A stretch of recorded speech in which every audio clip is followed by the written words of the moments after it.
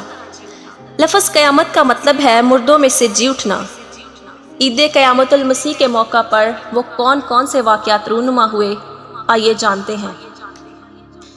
جمعے کے دن جب یسوع مسیح کو صلیب دیا گیا تو ایک بڑا بونچال آیا، اور یوسف نامی ایک شخص نے، جو کہ ارمتیہ کا رہائشی تھا، اس نے رومی حکمران سے جا کر یسوع مسیح کی لاش مانگی اور یسوع کی لاش کو کفن میں لپیٹ کر اپنی قبر میں رکھا جو اس نے اپنے لیے کھدوائی تھی۔ یہ وہی شخص تھا جس نے یسوع کی صلیب بھی اٹھائی تھی۔ رومی حکمرانوں نے یسوع مسیح کی لاش پر پہرے بٹھائے اور ایک بھاری پتھر قبر کے منہ پر رکھ دیا تاکہ اس کے شاگرد کہیں اسے لے نہ جائیں اور یہ مشہور نہ کر دیں کہ وہ مردوں میں سے جی اٹھا ہے۔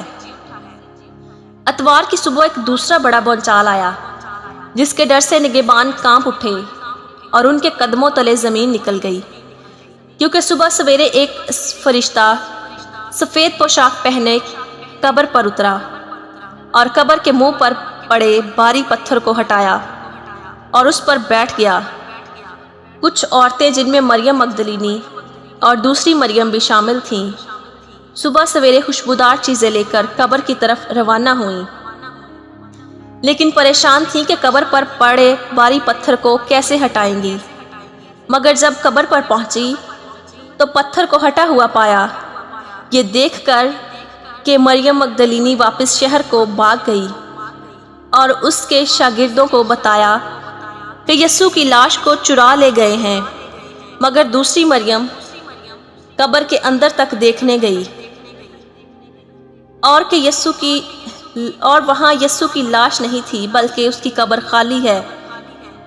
تب ایک فرشتہ ان پر ظاہر ہوا اور انہیں بتایا کہ وہ مردوں میں سے جی اٹھا ہے۔ جا کر اس کے شاگردوں کو بتاؤ۔ یسوع کے شاگرد یوحنا اور پترس مریم کے ساتھ قبر پر آئے اور دیکھا کہ قبر خالی ہے اور صرف کفن کی چادر اور رومال ہی وہاں پڑے تھے۔ یہ دیکھ کر دونوں شاگرد واپس شہر کو لوٹ گئے، لیکن مریم مگدلینی قبر کے باہر کھڑی روتی رہی۔ تو یسوع نے اس سے پوچھا، تو کیوں روتی ہے؟ مریم نے سوچا کہ باغبان ہے۔ مریم نے اس سے کہا کہ میاں، اگر تو نے اسے یہاں سے اٹھایا ہے تو بتا دے تاکہ میں اسے لے جاؤں۔ یسوع نے اس سے کہا، مریم۔ جس پر مریم نے اسے پہچان لیا کہ یسوع ہے۔ مریم نے آ کر یسوع کے شاگردوں کو بتایا کہ اس نے یسوع کو دیکھا ہے اور اس نے مجھ سے باتیں کی ہیں۔ یسوع نے موت پر فتح پا کر ابلیس کے سر کو کچلا ہے، اور جو گناہ کی دیوار خدا اور انسان کے درمیان حائل تھی اسے ہمیشہ کے لیے گرا دیا اور ہمارا ملاپ خدا باپ سے کروا دیا ہے۔ اب ہمارا فرض ہے کہ یسوع مسیح کے مردوں میں سے جی اٹھنے کی خوشخبری کو دنیا تک پھیلائیں کہ وہ اپنے کہنے کے مطابق جی اٹھا ہے اور اس کی قبر خالی ہے، تاکہ جو کوئی اس پر ایمان لائے ہلاک نہ ہو بلکہ ہمیشہ کی زندگی پائے۔ خداوند اس کلام کے وسیلے سے آپ سبوں کو بڑی برکت دے، آمین۔ تیرے ہتھیار ہوونگے خداوند دی وفاداری، تیرے ہتھیار ہوونگے خداوند دی وفاداری، ڈراوے گا نہ دن دا تیر، ڈراوے گا نہ دن دا تیر، نہ تینوں رات اندھیاری، ڈراوے گا نہ دن دا تیر، نہ تینوں رات اندھیاری۔ خدا دے پردے